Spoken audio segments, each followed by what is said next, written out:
Good evening and welcome back to You Think It, We Say It, brought to you by the Houston African American Bloggers Association and Paul Wilson's Insurance.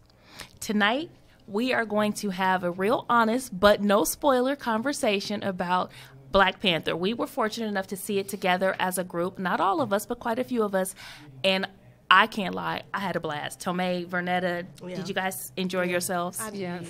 Okay, so we're going to welcome you right here to Glam Up, and we're going to talk about the aesthetics of this movie, how we showed up at the movie, and hollered in the movie. Some of the stuff that other people had to say. So I think that because I didn't realize until I saw Kev on stage's video clip that people were mad because we showed up and had fun and you know, about that. So now, how did you all feel? Because I did see some really beautiful, elaborate expressions last night that I thought were beautiful. So how did you feel about it? Well, I dressed up. I mean, I shopped my mom's closet, if that's if that's dressing up. But I felt that if I wanted to dress up, it was something I should have the right to do. I mean, people cosplay for Star Wars. Exactly. They cosplay for any other type of movie that they enjoy. So why couldn't we dress up and express ourselves for one night? I mean, really, it was just a few hours. Mm-hmm. I wore my black by popular demand sweatshirt that I got from HGC Apparel. You know, they should pay me for that plug. I just thought about that, but I mean, I was just waiting for the right time to like wear it, and it really like means something, you know, for something that great. And then I had like these weird color shoes on that I can only wear with that. So I was like, yes. Yeah. You had your whole moment right there. Yes. Love I it. was like, yes. So, segue to what we were seeing on the outside. I personally thought the movie was stunning. Mm-hmm. Like I think my favorite scene was just where you see all the purple and the pink in the sky, and that to me, I mean, and that's not a spoiler because that's actually part of one of the promo videos. It was just beautiful. It was aesthetically pleasing. The people were beautiful. The scenery was beautiful. The technology was beautiful. Everything was, look, I'm just going to sprinkle beautiful on everything. Right. Like, I enjoyed it. It was a feast to the eyes. Like, there was no point where I felt like there was no jarring, like, that doesn't go here, or why is that? Well, it was very colorful. Yes. As far as Wakanda. And when they got to another country, I won't spoil the name of the other country, it was a little bit more futuristic and it looked a little bit more modern day attire. And then when they got to another country, it was more tribal. And so it definitely had each country had their own expression through their clothing. And even within the country of Wakanda, their clothing was different by tribe. Mm-hmm. Each of the five tribes had their own way that they dress. I guess that's how you could tell who was in what tribe. Even down to like the makeup part. Like I picked up like on those dots.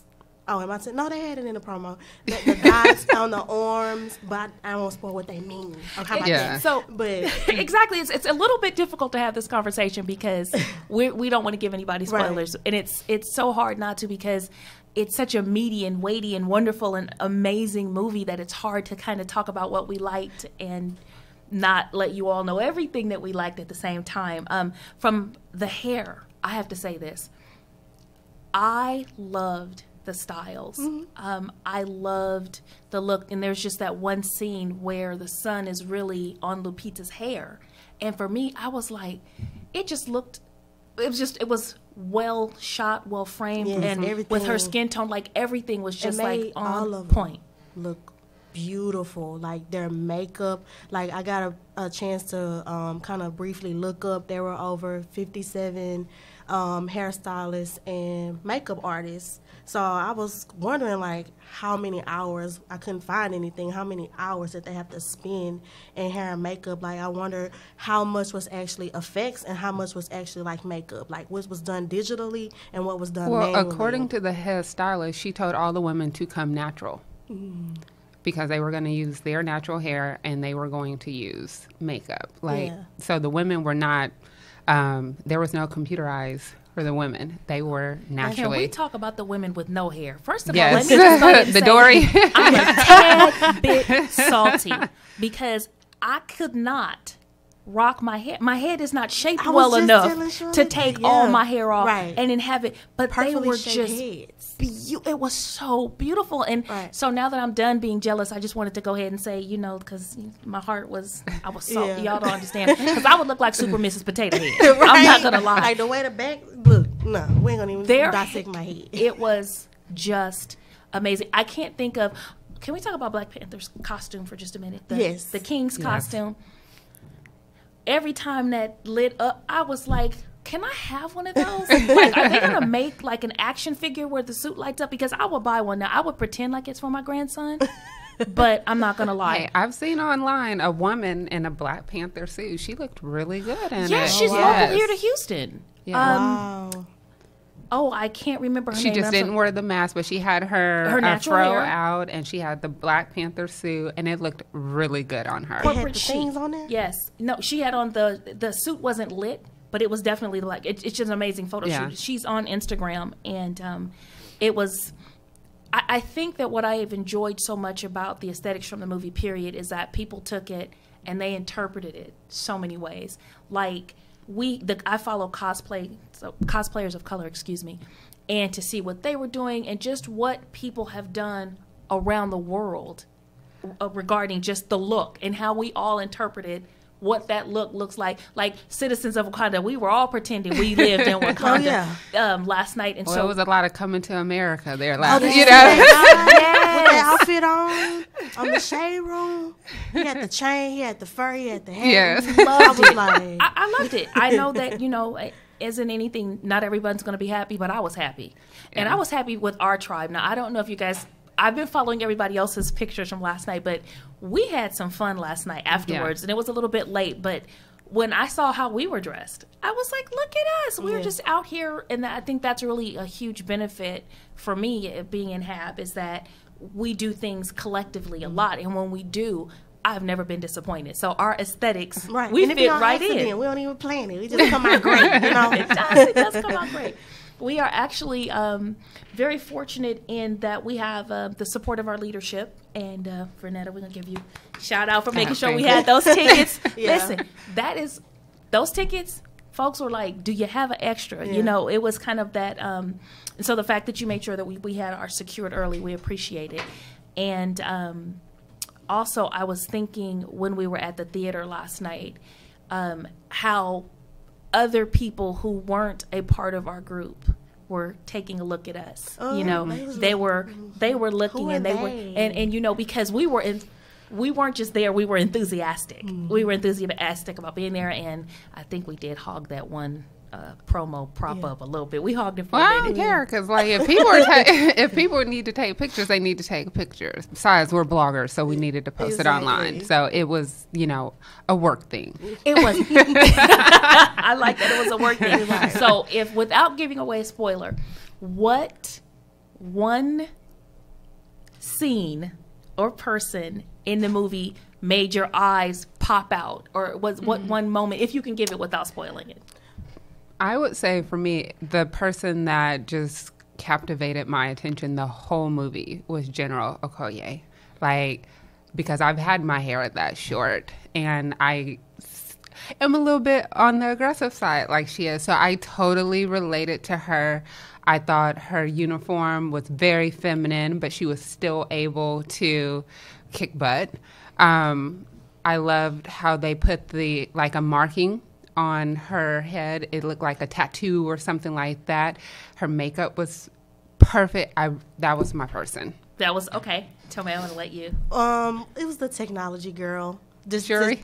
She could just, whatever she thought of, she made it come to life in her designs and her thought, and even the love for her brother that she had, because I'm really an empathetic person, so I'm like, oh my God, she cared about her brother, and that's her rock, and she wanted to stand by him and make sure he was was prepared, even technology-wise. But you're like that because she was very happy, smiled a lot. Yeah. Crack jokes. Yes. I was like, she had a word to do season Yeah. all the time. Yeah, I was like, oh, she funny. Like, yeah, I really enjoyed that part. I think that for me, out of everything that made me go, yes, the flowers. The Purple Heart? The Purple Heart. They were so beautiful to me. Yeah. And I'm fond of purple, as you all know, but those were just the one thing that I visually was like, it was just filmed so well, and then you were able to see them and kind of connect them. And then when they were that's not a spoiler if I say the flowers ground up, right? You already said it. No. Well, I already said. Yeah. Well, I don't feel like it's a spoiler, but just the use of the color purple throughout the movie, it was well done. Yeah. Watching my favorite color flash across the screen in all different ways. What purple means. And royalty, Yeah. obviously. So it definitely, the director deserves a hand clap because it's all he put it together. Yeah, It was very stunningly done. I mean, just visually stunning. It was beautiful. Waterfalls. We didn't talk about the water. Listen, I needed to be there. I needed to, now not at the edge of the rock. We saw what happened when you got too close to the edge. Yeah. But the water, just everything, and even what was digital was well done. Yeah, you couldn't It didn't. tell. Yeah, I was Nothing. gonna say you cannot tell that it was digitally. There was a couple places where I was like, okay, but it was not so obvious that it took you out of that moment. Yeah. I don't feel like I ever left the moment except when I had to We step never up. left Wakanda. We never just in Wakanda. We stayed in Wakanda. We were like, well, forever. Yes, the snow looked cold. I don't know about anybody Yes, else. I was gonna say I know which tribe I would want to be part of, but we won't get to that. No. So we won't talk about that, but we will continue to talk about Wakanda and our experiences and what we thought and how we felt, because I don't think I left that theater without feeling some things. Oh yeah, It was a celebration of Blackness. Yeah, I'm still Wakanda everything. I like the way you said that. It was a celebration of Blackness and not just one type of Blackness. Oh, it was not. It was a celebration of a lot of Blackness. Yeah. Every expression of Blackness, no. But I don't think they have enough hours in a movie to give us every expression, but they did a fine job of what we did see. I don't know what else to say about that. I mean, I could wax poetic. And, normally, y'all know I love to talk about it, especially about just seeing and even from being able to recognize some of the true tribal things that were actually borrowed from tribes, and then what was Afrofuturistic, what they borrowed, what they created, and to see how they meshed all that together. I've never seen anything like that before. Yeah, it was really amazing. How about you? Have either of you? The only movie I could say would come close would be A Wrinkle in Time, coming out next month. See, we can't talk about A Wrinkle in Time right now because we're going to be talking But that's about, the only thing that's stunning, that's close to the visuals from Black Panther. like, I loved Lord of the Rings, but I'd have to say in terms of just visual eye candy, I'm going to have to give Black Panther my top vote. It's in the number one slot there. No. Not for you? Y'all know how I feel about Luke Cage, but I was just saying from the, okay, let me be specific. The scenery. Okay, the scenery. Yes, I thought you were talking about like the. Okay. Yes. Sorry. We're gonna talk about that another time. We're going to talk about that another time. Okay, we'll make sure that we're going to schedule in the aesthetics of Luke Cage and why Vernetta loves it so. Add to list as I go home. Okay, well, I don't have anything else to say that wouldn't be a spoiler in it. Exactly. So, That's why I'm like, see, y'all have to forgive us. We really are working hard to let you enjoy the movies for yourself and not. Y'all have till Monday before I start posting. Hello, Like you have the probably weekend, off on and Monday is Christmas Day. Monday is a holiday. Okay, so what we're saying is on Monday we get to have real conversations about this. Are we just gonna do like a Facebook Live on the group page? Like, come on, let's just, everywhere. we're just gonna tell it all. Yes. We're gonna tell. All right, Yes. we're gonna have we got a testimony coming. And so we're going to be going into our next segment soon. What do you want? One thing you might want somebody to look out for.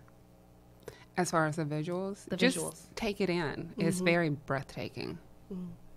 Well, that's all I. No, I had no expectations. Go in just ready to be wowed. That's actually really good advice. Be ready to be wowed. And so if you go see the movie, if you're watching it now, we'd love to hear from you. You can get on our page and tell us what you thought. And so we're going to be getting ready for our next segment, which is going to be Secure the Bag. Now, I know you all are wondering how we're going to tie Secure the Bag into Wakanda. I know. I'm going to let you guys know. I found some things out that were amazing to me that people were doing. I didn't know people were investing in Disney stock. But we'll talk about that in the next segment. I know. I see your face. We're going to have to leave. Listen, as a group, we have a lot of information, and I love the fact that we love to share that information with each other and that we love to have the conversations in ways that are natural to us and natural to our audience. And I think we need to continue to do that. So thank you all for showing up, showing out, and not giving away spoilers. We've got one section down and 3 to go. We're done. Are you a Black blogger, podcaster, or vlogger located in Houston? Do you need help amplifying your voice? Do you want to be an active partner with an association that was designed with you in mind?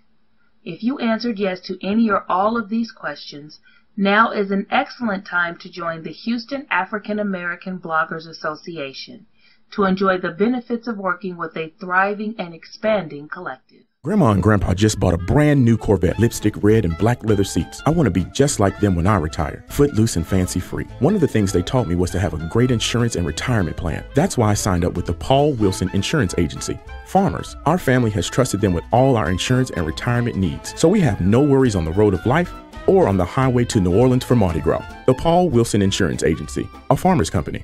Contact the Paul Wilson Agency today at 281-200-0137. Thank you for watching Houston's most diverse opinion-based show, You Think It, We Say It, brought to you by the Houston African American Bloggers Association. On the show, we share information, opinions, and perspectives focusing on Houston and flowing outward to encompass living well globally. To find out more, please visit HoustonAfricanAmericanBloggers.com. Hurricane Harvey hit us hard. Me and my wife lost both cars, and our house has water damage. We worried about our future, but then we contacted our trusted Paul Wilson Insurance Agency, Farmers. Let them make sure you're covered properly in the event of a loss. Contact them today for a free, no-obligation review of your current policy. After contacting Paul Wilson, we knew things were going to work out just fine. Contact the Paul Wilson Agency today at 281-200-0137, a farmer's company. Thank you and welcome back. We are now going to be talking about securing the bag. We have a host change over here. We have Charlotte back with it, the queen of legal hustle, right? We're going to all stop right there. Legal hustle. We're going to applaud the queen of legal hustle because that's important. So in the last segment, I was talking about someone that I follow who bought stock in Disney to pay themselves for going to see a movie they were going to go see anyway. So I like that idea. I think that's a great idea. What are your thoughts on that idea? I say go for it. I mean, stocks are kind of volatile right now, but we may be heading into more of a bear market over the next couple of years, and that's normal. Just be willing to ride out the wave, because stocks, they should be a long-term investment. They shouldn't be something you just kind of speculate and just hop in and out of. If you get a stock and you hold on to it for 10 years, that stock is going to go up and down. But ideally, the stock should hold its value over time. So, hey, I say go for it. Okay, so now I had a thought, and because if you look at the Kingdom of Wakanda, it is very intertwined in terms of how they work together, and how they work together to benefit the kingdom. So group economics. Their group economics were, everything about Wakanda was on point, obviously. But Wakanda isn't real, but even though it felt real last night, it was good, it was awesome, yeah. But I noticed around the film the smaller entrepreneurs doing different things in support of the movie and the idea and the celebration that we were all experiencing. Obviously, the big box stores had things like T-shirts and all the rest, but I saw a lot of people that were deliberate in their purchasing. That were deliberate. They made sure that they bought from Black-owned business. They made sure that they shared that they bought from Black-owned business. Now, do you think that this could possibly spark a change on the conversation about supporting Black-owned business? You want my honest opinion? I do want your honest opinion. We're here to talk. People will talk, and that's probably about it. Okay. People like to ride waves and stay with the wave, and once that wave moves to something else, then they move with it. So as far as continuing to buy from Black-owned businesses, a good portion will probably continue to do so, but the overall majority probably won't.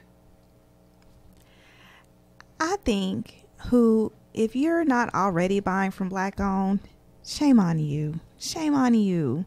There are so many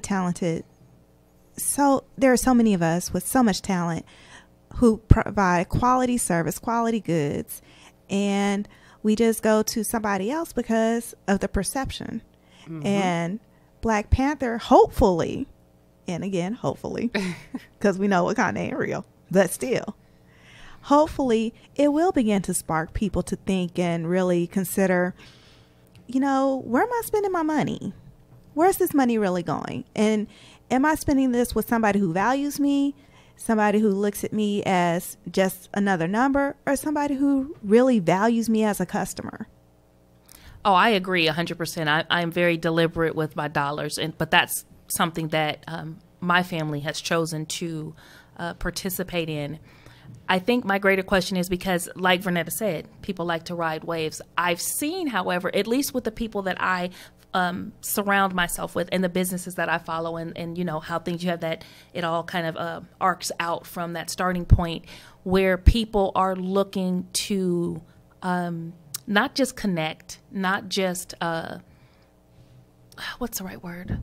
What I want to say is where they're not doing it for the show, where they're like, okay, and I know someone, let's just say, I need this thing, and someone else is like, hey, I don't provide that, but I do know someone who does provide like referring people. Yeah. And with their referrals, they're very deliberate, not just because obviously you don't want to refer just anybody to just anything, I personally also am a big advocate of, hey, if you had a bad experience, do you not ever shop at another grocery store because you had a bad experience at a grocery store? That doesn't make sense. I want people to stop applying blanket thoughts or statements to Black-owned business. Well, that's why I don't shop at Walmart, but that's just me. Okay, see, now that's do we need to have a segue conversation into what happened at Walmart, or is that another conversation? Because my ice cream melted in line, and then it was a very bad experience, and so I have not really shopped at Walmart in years. But I made the conscious decision to shop Black, to bank Black, to like Charlotte said, if you're not already doing it, shame on you. But at the same time, a lot of Black-owned businesses aren't as visible as they could be. Maybe they don't have the money for the marketing. People are all saying that they want to live in Wakanda. Well, you know what? There could be a Wakanda in every community if you were to support the existing businesses. Like your friend who bought stock in Disney, so she got paid to watch the movie. All the people who are petitioning for Marvel to give some of that money from the movie to the community. In my personal opinion, you're asking for someone to donate and they don't have to. When there are a lot of Black-owned businesses who are already doing stuff in the community, who were buying tickets for kids to see this movie, were you supporting them? Are you supporting their business? Because if you supported their business, they probably could have bought more tickets for kids to see the movie. Okay. Now, I do want to say that whenever I go out, I like the shirt I had on yesterday. It was a great shirt. But I specifically looked for somebody. I mean, it was a chain store. Well, it was a franchise, but the franchisee is from Trinidad. And I was like, oh, great. I can get this shirt. I support Black-owned business. I'm on the ball. And somebody asks, hey, where can I get a T-shirt made? And I go, hey, here's this person in Pearland. Mm-hmm. And it's Black-owned. Give them a shout. And it was good. It was a quality T-shirt, reasonably priced, because T-shirts can get expensive. True. And it was fast. I mean, she literally it's like, I can have it ready for you tomorrow. It's in stock. Okay, great. You had a one-day turnaround? Yes. Well, that's good to know. One-day turnarounds matter. And so I think that for me, when I saw, it's not a spoiler to say there's a market scene. Can I say that, y'all? Yeah. Okay. There's that market scene, and you saw just people shopping as people do. Yeah.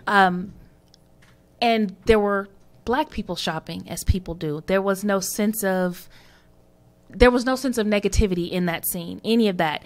And so I personally would love to see that sort of energy when people are shopping, period, with Black-owned business. When Black people are shopping with Black-owned business, that there's just a sense of, hey, you have something I need or want, and I'm willing to pay you for it. And they do it enthusiastically. I mean, when people ask me for referrals all the time, I normally only refer a Black-owned business. If I can't come up with a Black-owned business, then I'm not going to give a referral.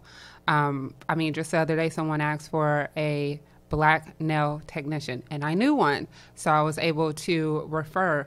But in the market scene, they were smiling. They were, showing their goods. It really was a joyous type of occasion as far as shopping. And one thing I want to touch on is,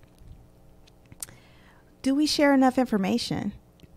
If, there are a lot of, I sell on Amazon, and there are a lot of things I just don't know. But the people who have been most helpful to me have actually been white men. And they freely share information. It's like, oh, yeah, this is where you need to get this. And, oh, no, don't do that. That's costing you too much money. Do this instead. And I'm like, really? Tell me more about that. And it saddens me that there are Black people who also sell on Amazon, but they are so stingy with the information. They're not trying to help me win. But this white person who don't know me, just happens to see me on Facebook, see me struggling. Okay, let me help you with this. And we'll do it for free. So it's a loss of community that some people have, where they feel that if I give Charlotte some information, she's going to end up being better than me. What's wrong with that? I mean, then she can go and help someone else. Yeah, that's a conversation we're gonna have that another. We have to have that conversation, and it's necessary. Mm-hmm. It's needed. It's important that we have that conversation because it's painful a little bit. Yeah. But we're not going to have it right now, not tonight. What we're going to do right now is hear from our sponsor. We're going to have some commercials. We're going to come back to another segment, and we're going to come back with some new information about what? Wakanda Forever! If you're in Houston and interested in becoming a content creator, attending our 3rd annual boot camp on August 4th, 2018, is an excellent way to learn the benefits and ins and outs of consistent, engaging content creation. For more information on everything I've just mentioned, please visit HoustonAfricanAmericanBloggers.com. My wife Annette and I have been married 2 years and now expecting our first child. The doctor says it's a boy and I'm so excited. Now this addition to our family has us thinking about the future and how our son will be taken care of if something ever happened to us. I suggested to my wife we contact our insurance agent. The people at the Paul Wilson Insurance Agency helped us pick out a great life insurance plan that will ensure that our loved ones will be taken care of in case of an untimely death. Now that that's taken care of, we can now focus on finishing this baby room. Contact the Paul Wilson Insurance Agency at 281-200-0137. Are you a Black blogger, podcaster, or vlogger located in Houston? Do you need help amplifying your voice? Do you want to be an active partner with an association that was designed with you in mind? If you answered yes to any or all of these questions, now is an excellent time to join the Houston African American Bloggers Association to enjoy the benefits of working with a thriving and expanding collective. Grandma and Grandpa just bought a brand new Corvette, lipstick red and black leather seats. I want to be just like them when I retire, footloose and fancy free. One of the things they taught me was to have a great insurance and retirement plan. That's why I signed up with the Paul Wilson Insurance Agency. Farmers, our family has trusted them with all our insurance and retirement needs, so we have no worries on the road of life or on the highway to New Orleans for Mardi Gras. The Paul Wilson Insurance Agency, a farmer's company. Contact the Paul Wilson Agency today at 281-200-0137. Grandma. And welcome back to You Think It, We Say It. We are now into the global palette. Now, tonight I did something a little bit different. I posed a question. Do we think that after seeing Black Panther, the descendants of the enslaved here in America are going to be more open to exploring African cultures, and more specifically here in Houston, the things that are available to us. And so I'm going to turn this one over to Vernetta, and that's a little bit of a hook because off camera, I've already said to her a couple things, but she's primed and ready. So Vernetta, go ahead. Well, I think, at least in Houston, the exposure to African culture is here. We have the largest Nigerian American community. We have a lot of African communities here in the city. We have a lot of African inspired restaurants. I cannot think of the name, but this weekend we're having a Jamaican themed restaurant that's opening 2 locations this weekend. So I definitely would say for big cities like Houston, there's exposure there, and people would probably be more apt to go try a restaurant, to go shop at a certain place, or to find certain seamstress to create outfits that they may be interested in. But I grew up in Little White House, Texas, like population 2,500. So there wasn't that exposure there. So I really think it would depend on where you live, where you're living at that time. Charlotte? To be honest, I'm not really sure. I try to be adventurous, and I try to bring my daughter along on some of my adventures. And, you know, with her being her age, not quite a teenager yet, she's just not open to, you want me to eat what? Nah, I'm good. Where's that hamburger? Right. So whenever, you know, like my husband he has a favorite Caribbean restaurant, and he'll bring home food, but he'll always get the girls something different because, you know, they're kids. They're still on hot dogs and corn dogs and French fries, and they're good. You know, expanding that palate is a struggle. It's a struggle to get them to explore and try new things. So I'm going to try it. I'm going to try to bring my daughters along on this ride, but I don't know. But the seasoning is different, and a lot of food that's not American, because for the longest I didn't want to try new things. First time I tried a samosa was when I was in Dubai, and I was like, this is the best thing ever. Like, as soon as I got back to Houston, I was like, who makes samosas? You know, like but it really took my sister. It's like, just try it. And so, you know, it is scary to try new food. It really is. And honestly, the first time I ever really tried anything outside the box, I had a college friend, and I went to HBCU, but she was from India, and she took me to a Thai restaurant. And I know that's not African, but I was like, I don't know about this. But when I tried the soup and they had this Thai tea, and I was like, oh, wait Their a food minute. is good. Okay, I can get with this. And then I did internships, and I did an internship in Boston. And I was just exploring. And Boston actually has some of the best ethnic foods you can get. So the first time I ever tried jerk chicken was in Boston, and it was great. It was spicier than what nobody warned me that my tongue was going to be on fire. You know, nobody said, hey, you know, maybe you should try the mild. Nobody, you know, just clued Charlotte in. So what you're saying to me is that you just dug in. I can see your face right now, like you went to town. I did. And then when that heat hit you, you were looking around like, what in the world just happened to my mouth? Why didn't you all tell me? I could feel like you maybe want to wag your finger at somebody after you got yourself together. It was crucial. And then, oddly enough, one of the leads on the team that I was on, that was back in my IT days. I was doing an internship. He was from Hong Kong, and he was like, yeah, this food, that's not really Chinese food. Let me show you what Chinese food is.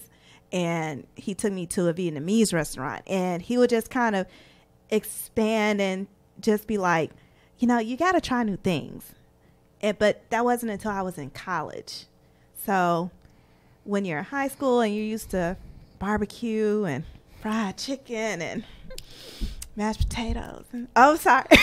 Now listen, you all know that I both love to eat and to cook. So I'm really trying hard in this section for tonight. I can't make any other promises to let other voices be heard, because when it comes to food, I can wax poetic. Definitely, I haven't tried every cuisine out there, and there are some things that I can't try, or not I can't try. I'm very hesitant to try. Like, I don't like things looking back at me on a plate. Yes, I'm not eating a fish head. I don't it's care just not for gonna that. happen. And I know in a lot of cultures, it's cooked whole fish, and I get it. And it's put in the soups in a lot of Asian cultures. I'm just not eating a fish head. And I'm just like, can you take this back? No offense. Can you cut the head off and bring it back? And I'll eat it. I will eat from the neck back. I'm Neck good. down, I'm good. But there is just something for me that I just can't do it. Now, when it comes to African foods, I thought I understood heat. And I'm not saying all African food is hot. I'm just talking about my own personal experience, things that I want to try and things that I have tried. I did not understand heat. I was misinformed. I was arrogant in my assumptions about heat. We don't know heat until you try Listen, ethnic food. I can't remember the name of the dish, and I really, maybe it's been burned out of my head. But when I tell you, I thought I was going to have to ask the good Lord to come down and put some heaven water on my tongue, weep a tear on my tongue. I have never in my life experienced anything like that. And so I think that the next time I venture into having some cuisine, African cuisine, I'm going to ask for like a child's version. And I'm not afraid to look foolish. But what I don't want to do is purchase food and not appreciate it. Like, I need to step into it. Mm-hmm. I need to step up, because it's not like a portion of the dish is hot. It was hot. Y'all listen, it was hot. It was, I'm sweating hot. It was Jesus be a fence and a friend. Like, it was, but it was good. And for me, I'm not real huge on heat, but heat and flavor, like a good combination of spice. So I could still taste the spice until my tongue just was like, I'm tapped out. I'm done. I'm done. You can't have any more. So I know that here in Houston, there are restaurants. And so I'm going to reach out and ask people, because I realize that we don't know because we don't ask. Well, one of the restaurants, my husband brought home something from the halal guys, and it's halal food. And it had this red sauce on it. And I was thinking, okay, I tasted it. I bowed through the plate. It's like, you didn't do me. I was done. But the thing is, I can't eat it without the hot sauce. I cannot. That is hilarious. So now your husband's in trouble, because I don't think he said, Charlotte, eat this food. You were just like, I'm just going to have a little taste of this. And then you're mad at him because his food was hot. He didn't tell me. You already know I'm going to get a bite. At least say, Charlotte, you might want to mix it in with a little white sauce, cool it down a bit. None of that. He just let me go. And I was done. I'm trying so hard not to just laugh so hard, because I know what that moment is like. You go in, you call yourself sneaking a little taste. Don't do it. Okay. Did we learn a lesson? And what have we learned today, boys and girls? Don't go dipping in sauces we're not sure about. I think that, we should look into maybe having a group dinner somewhere. We'll gauge the interest on it. I like the idea of being adventuresome, not too adventuresome, because I'm a little bit of a culinary coward. I'm not going to, again, back to the eyeballs. And, is there a way to say that without being offensive? Because I realize that sometimes not knowing what is considered offensive in another culture is important. And I don't want anybody feeling like I don't want to try your food, but I'm just like, look, I'm scared of the eyeballs. Can we not have eyeballs? Well, I think because as a Black community, a Black American community, our cuisine was limited on certain parts of the animal, and we made do with that. And then over time, we slowly expanded our palate to try other foods. Now that we live in a globally connected world, more people are traveling to different places. They're experiencing different things, and then they want to bring it back. and introduce it to the people in their community. So it's a slow go. Like I said, I would have never tried a samosa, but we're in Dubai and my sister's like, you have to try it. This is really good. She's more adventurous with food. I skydive. I would jump out of a plane. Did you just tell me you would jump out of a plane? I did. Okay, look. So I'm more adventurous that way. She's more adventurous with food. So we try to support each other that way. When it comes to food, the only thing I require is that the food not still be moving. It must be dead. For sure dead? Like we need a certificate of death? we need that. Now, I like a medium well steak. I like a little pink in my steak. But there's this dish in Japan where it's octopus and they pour something on it and the octopus starts moving. No, we're done. We're done talking. Okay, we are done talking about that. As a matter of fact, I no longer want to talk about food because no, ma'am. We're not going to do that. So, taking away and bringing it back to the movie because they really didn't really see a lot of food in the movie. I don't think that could be a spoiler, but I was going to say, did they eat? Well, I'm just saying, I was trying to be real general here, y'all. Again, we're really. Yes, I'm saying, so we didn't get a chance to maybe see the cuisine there. The cuisine in Wakanda, but let's just say it's going to be amazing cuisine because it's in Wakanda. Yeah. Just saying, we can interpret that however we want, and it won't have heads, it won't move. I mean, we have all these things that we're going to say yes and no to. It'll be all organic and healthy. And laced with vibranium because obviously, that's what we do in Wakanda. And out of everything that we talked about tonight, I do find it interesting that we are all adventuresome in a different way when it comes to foods. And so I am committed to trying some more African dishes. And I will definitely ask about that heat index. What would you be willing to try? You know what? I've always had a thing for more Caribbean food rather than African food. And I understand, that's more of a mixture of cultures. Mm-hmm. And Vernetta? Well, I teach refugees, and they come from all over the world, and they make me dishes. So I have tried a lot of different foods. So I am getting more adventurous when it comes to food. Absolutely love the idea. So what we're going to do now is we're going to pause so I can kind of pat the side of my mouth where no one can see the drool from some of the good stuff we were talking about. And we're going to go into a commercial break, and then we'll come back for our final segment. Thank you all for sharing with me again. Thank you for watching Houston's most diverse opinion-based show, You Think It, We Say It, brought to you by the Houston African American Bloggers Association. On the show, we share information, opinions, and perspectives focusing on Houston and flowing outward to encompass living well globally. To find out more, please visit HoustonAfricanAmericanBloggers.com. Hurricane Harvey hit us hard. Me and my wife lost both cars, and our house has water damage. We worried about our future, but then we contacted our trusted Paul Wilson Insurance Agency, Farmers. Let them make sure you're covered properly in the event of a loss. Contact them today for a free, no-obligation review of your current policy. After contacting Paul Wilson, we knew things were going to work out just fine. Contact the Paul Wilson Agency today at 281-200-0137, a Farmers Company.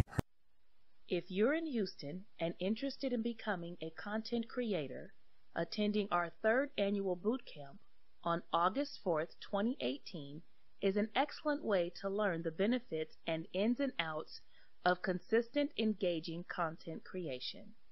For more information on everything I've just mentioned, please visit HoustonAfricanAmericanBloggers.com.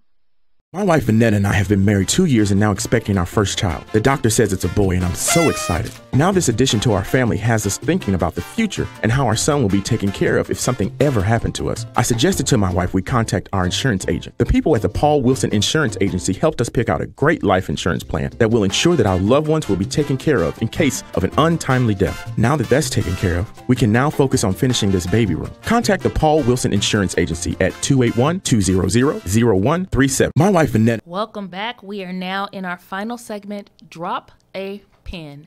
And what I want to know is what my co-hosts think the impact of Black Panther will be here in America and globally. And since King is new to the table tonight, we're going to open up the floor. Sir, give us your thoughts with your newly born again self one more time again. Yes, yesterday. The impact of the movie, I believe, is really just giving people the enlightenment of what we look like in a positive light. One of the things is seeing how the upper echelon or the 1% of black people do act. And that's what Black Panther to me showed. It didn't really go down and dwindle down into the different economic statuses or anything like that, but how the king and how the whatever you want to call it, I would say the 1% act. However, there is a flip side to that. Some people may just look at the movie as a great movie that is just about us. I don't think a lot of people will change or be like, "Oh, this is a great empowerment." I think it was just a great film that Marvel came out with, and it's Black Panther. It's a character because literally we didn't get the big dollar. You know what I'm saying? They paid us to make the movie. They paid the actors to be in it. But at the end of the day, Marvel/Disney gets the big check. So. Okay, Renetta, what are your thoughts about the impact? Oh, that was interesting.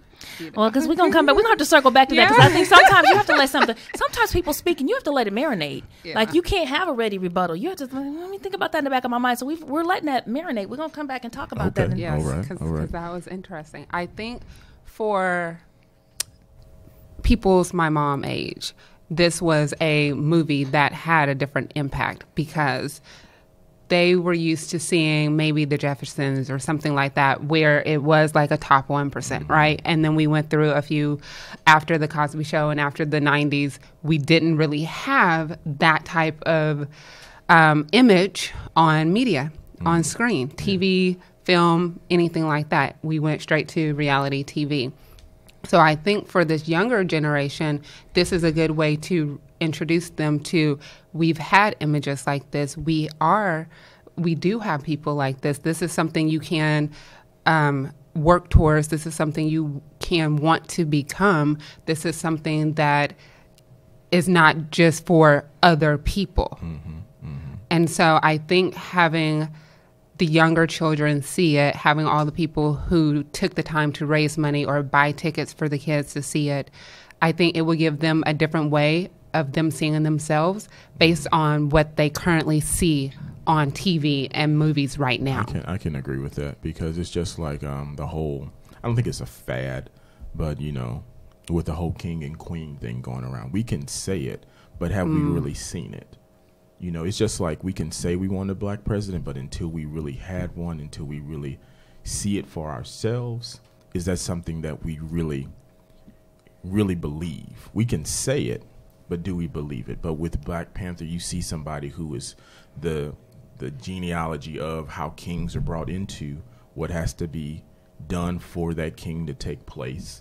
It's not all just, you're a king now, let's put the crown on your head. No, I don't want to spoil anything. No spoilers. I thought I was going to have to reach over and I'm sorry. So, but no, it's having a title or having a great thing attached to your name, from Diddy to Jay-Z to Barack Obama. It is a fight. It is not easy.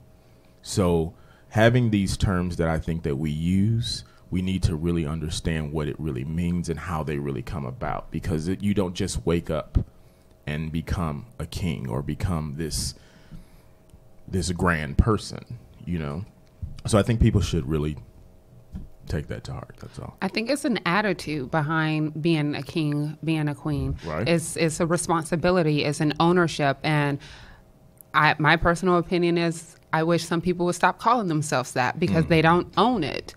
You can't just call yourself that and then you act like the court gesture, like. Listen now. No, I mean, correct. let's You're just correct. be honest. Some You're people correct. just don't own the title. You're correct. And they don't understand what it takes to to fulfill that title. But I think Black Panther really showed them that it's not an overt thing that you have to do.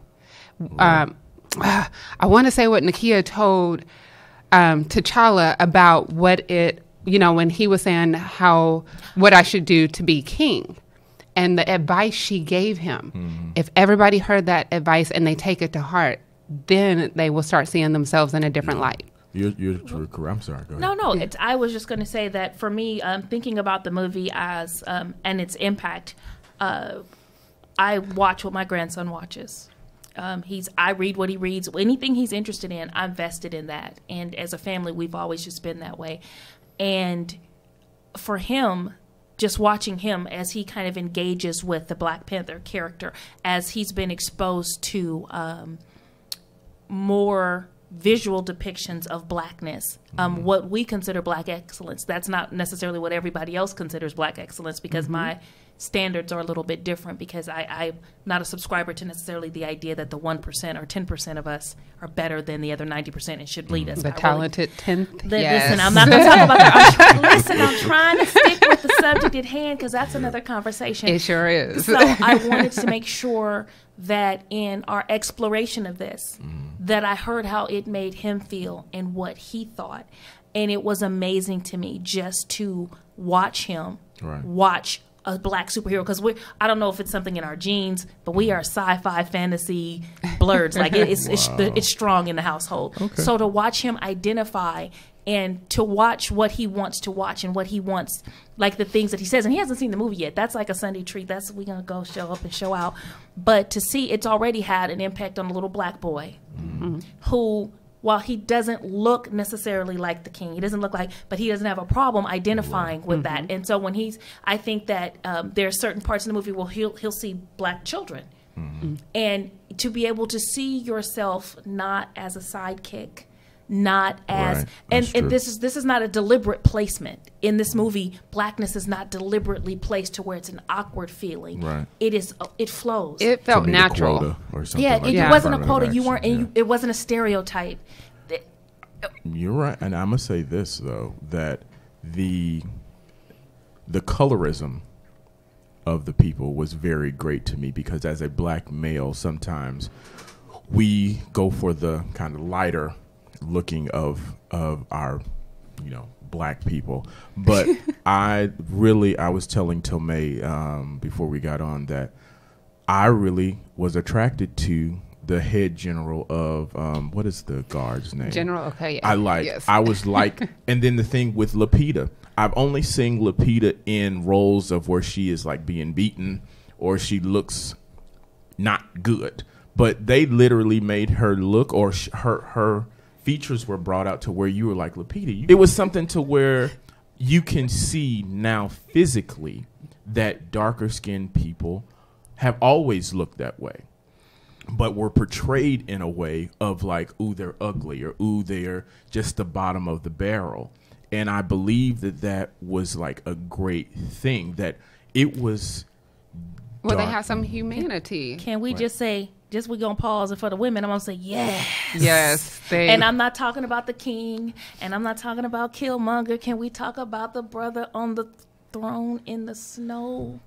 Can we talk about him for a minute? Listen. From the Jabari tribe. You can't do that. Listen, the Qs are not just, you can't talk about them right now. You can't I'm not talking about him as a Q. I'm just talking about in the movie in Wakanda. Yeah, I'm in just Wakanda, saying, the Q dogs came out. I'm not going to ascribe anything to him other than I can say I did have a moment where I had to thank the creator for all the beautiful temples that were portrayed in that movie, and that's all I'm going to say about that. If I wanted to join a tribe, I think I would like to join them, even though... See, they were my favorite too, the Jabari. And can I say, though, that I loved the kick-buttedness of the women in that movie. Yeah. Because the women were strong. The women were strong, and they were glorious, and they were beautiful. Listen, she took, and this is not a spoiler because we all saw her. She took that wig off and threw it in his face, and she threw that wig with enough impact that it hung there for a second. He could just, like, we were about business in that movie, and there was no sense of a woman needed to be less than for the men to be great. Everybody got to be great at the same time, together, against each other.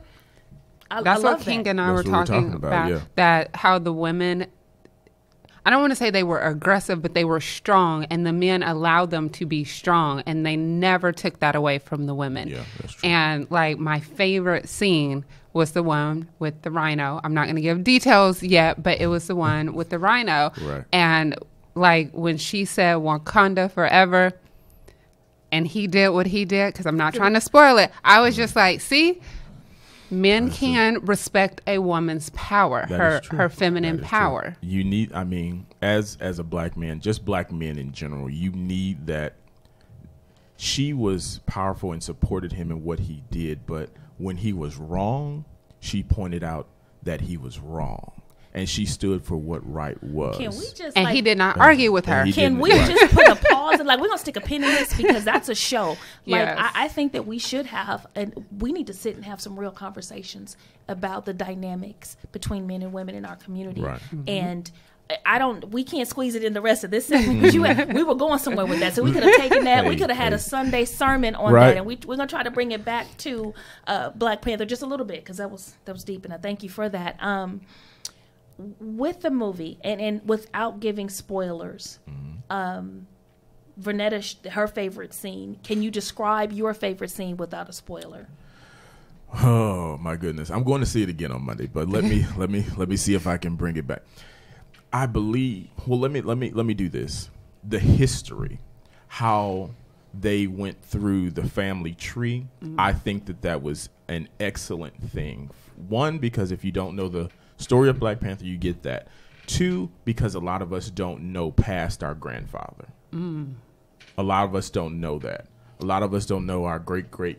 And if you do know, he was a slave, he was a sharecropper, he really wasn't anything, and he had to take that. I like that he comes from a line of kings, a line of greatness. That was number one. Two, I love the fact of family. So his mom, his sister, they did not have a problem supporting him. And he didn't have a problem with his sister knowing what her greatness was. Her greatness was in technology. He did not try to shine in technology. He didn't try to take anything from her. He was like, listen, I trust what you say. If this is what it's supposed to be, this is what it's supposed to be. And it was great to not see a lot of sex in the movie. It was great to not hear a lot of cursing. We didn't hear the N-word, seeing that it was a whole black film, but no N-word. We are so appreciative of that, because that's not what we are. So it's a lot of little tidbits that are there that you really have to pull out from the film that I think, what is the director's name? Ryan Coogler. Ryan did that a lot of people will not just be like, ooh, notice at the first time, because you got to see it more than once to get it. Oh, I absolutely. Yeah. I've already said that, because my favorite part of the movie, which was surprising to me, it surprised the mess out of me, because what I thought I would love beyond anything, I did. But what stood out to me was the villain. Killmonger. I loved the villain. Really? I love the villain. Which one? Killmonger. Oh, okay. I'm sorry. Anything not. Claw was the other one. Listen, anything that's was never going to be what anyway. We're gonna let it all go. You know what, y'all? We just have gotten caught up tonight. I'm not gonna lie. I'm just gonna say I love the movie. I'm going to see the movie again. Yeah. I'm assuming you're going to see the movie again. I know you are. I'm taking my nephews, yes. And so, Ken, you said you're going to say it again. And with that, we're going to go ahead and shut down the Black Panther edition of You Think It, We Say It. We're shutting down. We are going to... Until Monday when I'm posting online. Okay, well, on our social media. We're going to So you're going to give it away on Monday? We're going they have to until the weekend. You all a fond farewell. We're going to say thank you for tuning in with us again. And we hope you come back next week. But if you're not following HAB online, you ought to be, because we have these type of conversations. We spark these discussions amongst ourselves and with you all. So come on out, follow us on Facebook, Instagram. You'll get this and so much more. And with that, we're going to bid you the fondest and fairest of good nights. Good night. And thank you to our sponsor, Paul Wilson Insurance Agency. Thank you, Paul Wilson.